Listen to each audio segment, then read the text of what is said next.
আসসালামু আলাইকুম, আমি হামিদ ইমন। তো আজকে আছি বরিশাল লঞ্চ ঘাটে। এখানে আইসা দেখি 4টা লঞ্চ, সুন্দরবন, পারাবত এবং শুভরাজ।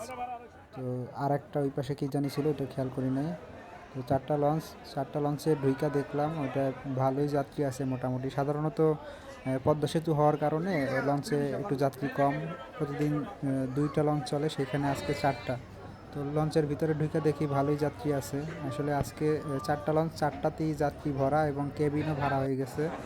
তো আমার ভাই যাইতেছে আবার পারাবাদ 18-তে।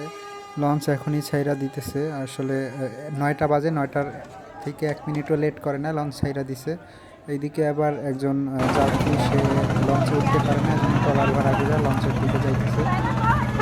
যাত্রী বলতে একটা বাচ্চা, বাচ্চারে ফালাইয়ে লঞ্চ চলে গেছে। এই জন্য সে ট্রলারে উঠা তারপর লঞ্চে উঠতেছে।